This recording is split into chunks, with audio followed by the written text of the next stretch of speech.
Halo, selamat pagi dengan dongeng unik Lala. Kita mulai lari pagi, jalan kaki dulu. Saya akan membahas SP lagi. SP akan datang seperti petir yang datang tanpa pengumuman, datang tanpa pemberitahuan dan woro-woro. Dan tiba-tiba mendadak mak bedunduk datang mengejutkan semua orang tanpa deklarasi, tanpa woro-woro, dengan segala akulah satrianya, itu hal yang sangat tidak mungkin dilakukan oleh seorang ksatria bingit, sang raja manusia menika. Hal yang sangat tidak manusiawi dan tidak mungkin dilakukan hal-hal konyol seperti itu, hal-hal badut seperti itu, nggih. Pengakuan sebentar sambil mau ngambil bunga telang, nggih.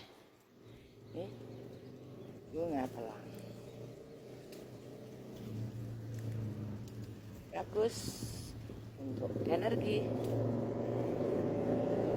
untuk daya tahan, kesehatan.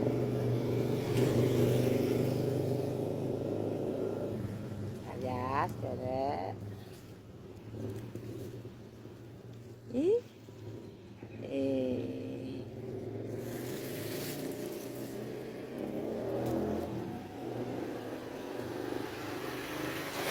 Senang saudara nepek-nepek bunga.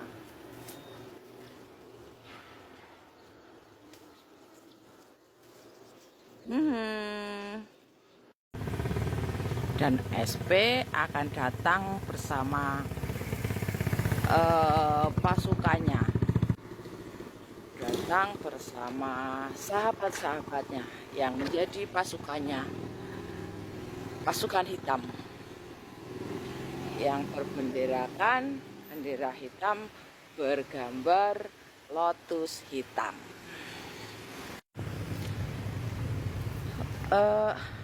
SP menika, sang satria piningit menika itu semacam sudah ada detektornya sendiri, saudara. Jadi bisa mendeteksi, makanya dijangka dikatakan tahu apa sing dadi isining ati. Begitu. Karena melalui kecerdasannya seakan-akan bisa mengetahui isi hati niat seseorang, dan siapa saja yang menjadi temannya tidak bisa mengelak, atau tentulah bukan tipe orang-orang yang pembohong, saudara. Konon SP itu benci sekali dengan kebohongan karena dia bercahaya oleh kejujurannya, ketulusannya, kesucian hatinya, kebersihan jiwanya. Memang benar-benar seorang yang baik, saudara. Makanya itu saya pernah mengatakan cara kalau kita ingin memodar bagaimana sifat sang ksatria menika, apa yang menjadi yang terbaik pada diri kita. Sang ksatria menika lebih baik, namanya saja memimpin segala hal.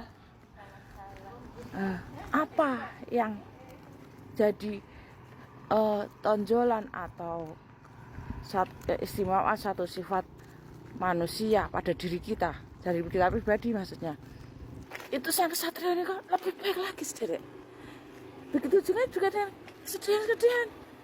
Apa yang menjadi masalah kita, apa yang menjadi keruwetan kita, dia itu lebih ruwet lagi dan bisa mengatasinya karena keikhlasan hatinya, karena keberhasilan hati, tingkat pasrahnya pada Yang Maha Esa itu tinggi sekali, sudah tertinggi.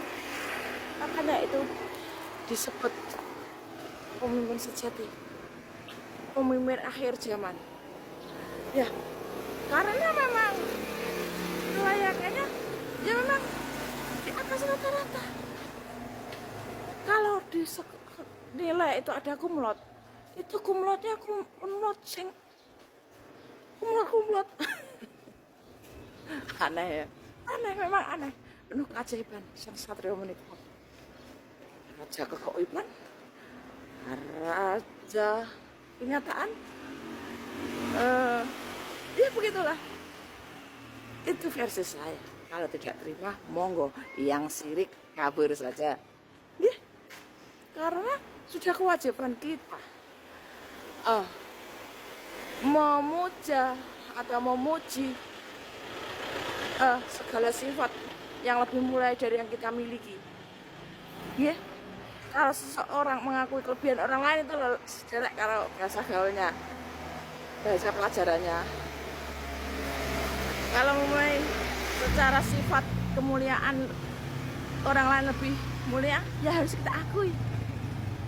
Apalagi orang-orang yang tidak mampu seperti itu. Contohnya seperti orang yang menginsunkan diri. Kan ada tuh komentar. Bukan ingsun, tahu nggak? Pakai kata ingsun itu. Ingsun itu adalah artinya adalah aku, yang boleh diucapkan oleh seorang raja.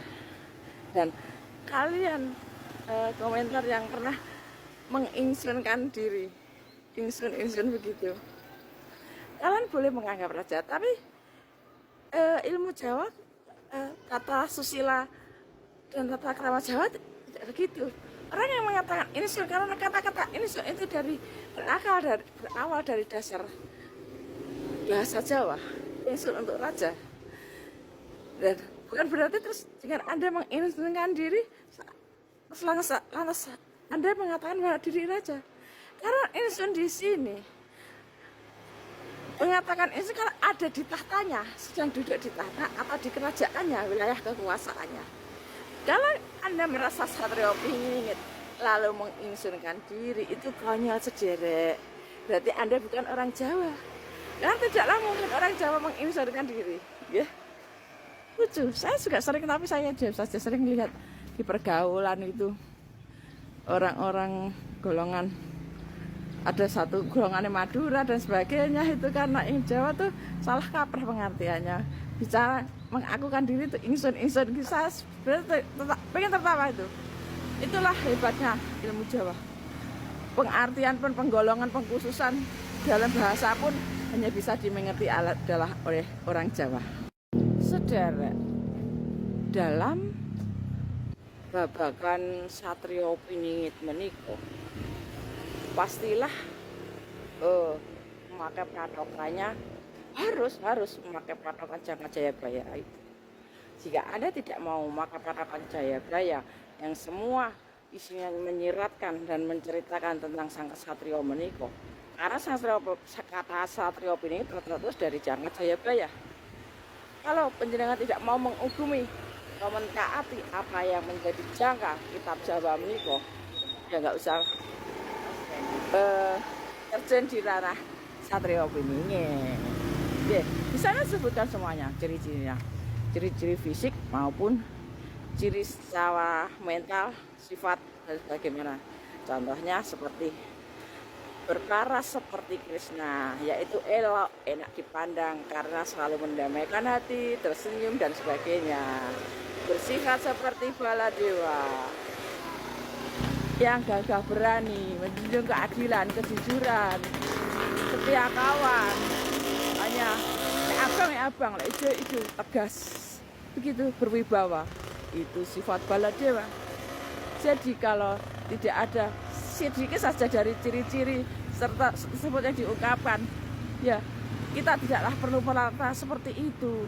Cukuplah kita berbahagia menjadi diri kita sendiri dengan merasa menjadi punya sifat seorang kesatria, bukan sang kesatrio piningit leader menika. Ngaten sederek, mugi-mugi padaran saya berguna.